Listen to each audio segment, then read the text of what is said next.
கர்த்தருடைய பரிசுத்த நாமத்திற்கு மகிமை உண்டாவதாக. இயேசு கிறிஸ்துவின் நாமத்தில் வாழ்த்துக்கள். 6 மாதங்களை கடந்து விட்டோம். 7வது மாதத்திலே கர்த்தர் நம்ம நடத்தி இருக்கிறார். ஒரு வருடத்தின் பாதி வருடங்களும் முடிந்து விட்டது. கர்த்தர் செய்த எல்லா உபகாரங்களுக்காக ஆண்டவருக்கு நன்றி செலுத்துவோம். இந்த 7வது மாதத்தின் ஜூலை மாதத்தினுடைய வாக்குத்தத்த வசனத்திற்காக நாம் கடந்து செல்வோம்.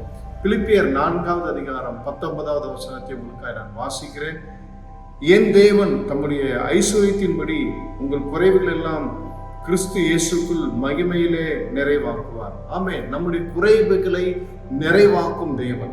இந்த நம்முடைய மனித வாழ்க்கையில யாரும் குறைவில்லாத மனிதர்கள் யாரும் இல்லை. ஏதோ ஒரு குறைவு இருக்கத்தான் செய்யும்.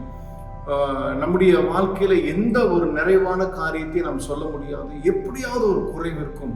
ஆனால் இந்த அப்போஸ்தலனாகிய பவுல் சொல்லுகிறார், பரிசுத்த ஆவியானவர் மூலமாக அப்போஸ்தலனாகிய பவுல் சொல்லுகிறார், தம்முடைய ஐஸ்வரியத்தின்படி ஆண்டவர் நம்முடைய குறைவுகளை என்ன செய்கிறாராம்? நிறைவாக மாற்றுகிற தேவன்.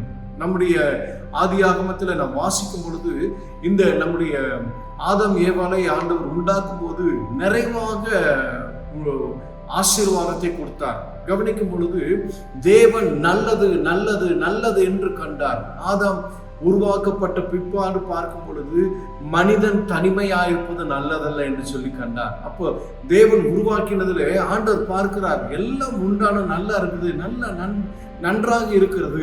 ஆனால் ஒரு காரியம், மனிதன் தனிமையா இருப்பது நல்லதல்ல. அந்த குறைவை ஆண்டவர் மாற்றி அவர்களை ஆசீர்வதித்தார், பெருக செய்தார். அருமையான தேவ ஜனமே, உங்களுடைய வாழ்க்கையிலே என்னென்ன வாழ்க்காரியத்திலே குறைவு இருக்கிறதோ நாம் தேவ சமூகத்திலே வரும் பொழுது ஆண்டவர் என்ன செய்கிறாராம்?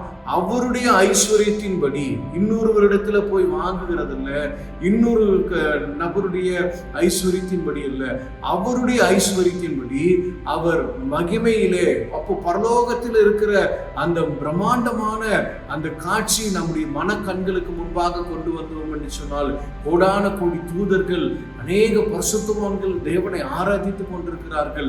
இந்த வானம் பூமி அண்ட சராசரங்களையும் மகிமையாக உண்டாக்கி உருவாக்கின தேவன் சொல்லுகிறார், அவருடைய ஐஸ்வரியத்தின்படி.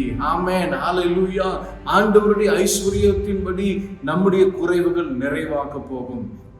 மத்தேயுல நாம் வாசிக்கும் பொழுது 6வது அதிகாரத்தில் நீங்கள் ஒன்றுக்கும் கவலைப்படாமல் என்ன செய்ய வேண்டுமா? எதை குறித்தும் கவலைப்பட வேண்டாம். உணவுக்காக, உடைக்காக, நம்முடைய கவலைகளே எப்படி இருக்குன்னு சொன்னா, நாளைக்கு எனக்கு என்ன செய்வேன், அடுத்த இந்த வாரத்தில் ஃபீஸ் கட்டுவேன், என்ன செய்வேன், இந்த வியாதி என்ன செய்வேன், நான் எப்படி தங்குவேன், வீடு கட்ட வேண்டும், இந்த உலக காரியங்களை குறித்ததான கவலை, இந்த குறைகளை தான் நாம் பார்த்து கொண்டிருப்போம். ஆனால் ஆண்டவர் சொல்லுகிறார், இயேசு கிறிஸ்து சொல்லும் பொழுது, நீங்க ஒன்றுக்கும் கவலைப்படாதீர்கள் என்று சொல்லுகிறார். அப்போ காட்டு புஷ்பத்தை கவனித்து பாருங்கள் என்கிற அந்த காரியத்தை சொல்லும் பொழுது, முதலாவது தேவனுடைய ராஜ்யத்தையும் அவருடைய நீதியும் தேடுங்கள், அப்பொழுது இவைகள் எல்லாம் கூட கொடுக்கப்படும். அப்போ நம்முடைய வாழ்க்கையிலே குறைவு என்று சொல்லி பார்த்தால், அந்த குறைவுகளை தேவனை தேட தேட ஆண்டவர் என்ன செய்கிறாராம்? அந்த குறைகளை மாற்றி விடுகிறார். ஹல்லேலூயா. அந்த குறைவுகளை மாற்றி விடுகிறார். எப்படி என்றால், முதல் ஆண்டவர் என்ன விரும்புகிறார் என்று சொன்னால், அந்த மத்தேயுல வாசிக்கும் பொழுது ஆண்டவர் முதலாவது தேவனுடைய ராஜ்யத்தையும் அவருடைய நீதியும் தேடுங்கள், அப்பொழுது இவைகள் யாவும் எல்லாம் என்ன செய்யப்படும்? உங்களுக்கு கூட கொடுக்கப்படும். அந்த காரியத்தை நான் பார்த்துக்கோப்பா. ஆண்டவர் என்ன சொல்றாரு? அந்த காரியத்தை நான் பார்த்துக்கோ, நீ கவலையப்படாத.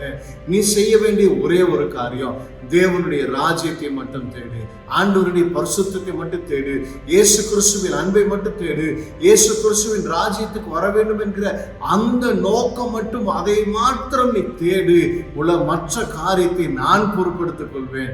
ஏனென்று சொன்னால், அப்பா பிதாவே என்று கூப்பிட பண்ணுகிற புத்திர சுவிகாரத்தின் ஆவியை நமக்கு தந்திருக்கிறார். அதோடு கூட எபேசியர் 5வது அதிகாரத்தில் கடைசியில நாம் வாசிக்கும் பொழுது, 30வது அதிகாரத்துல வசனத்துல நாம் வாசிக்கும் பொழுது, அவருடைய சரீரத்திற்கும் அவருடைய மாம்சத்திற்கும் அவருடைய எலும்புகளுக்கும் உரியவர்களாய் இருக்கிறீர்கள் என்று சொல்லி ஆண்டவர் சொல்கிறார். ஆமென். நாம் ஆண்டவர் இயேசு கிறிஸ்துடைய மாம்சத்திற்கும் எலும்புகளுக்கும் உரியவர்களாய் நாம் காணப்படுகிறோம்.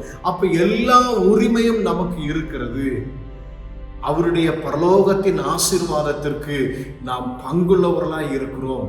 இந்த குறைவுகளை மாத்திரம் பார்த்துட்டு எனக்கு இது இல்லையே அது இல்லையே என்று சொல்லி நாம் கவலைப்படுவதை விட்டுவிட்டு, ஆண்டவரே நீர் என் தகப்பன், உம்முடைய ஐஸ்வர்யத்தின்படி என்னுடைய குறைவுகளை நீ நிறைவார்க்க போதுமானவராயிருக்கிறீர் என்று ஆண்டவரை நாம் பார்க்கும் பொழுது கர்த்தர் இன்னும் ஆச்சரியமாய் தேவன் நடத்த போதுமானவராய் இருக்கிறார். உங்களுக்காக நான் ஜெபிக்கிறேன். அன்பு தகப்பனே, இயேசு கிறிஸ்துவின் நாமத்தில் உடைய சமூகத்தில் வருகிறோம்.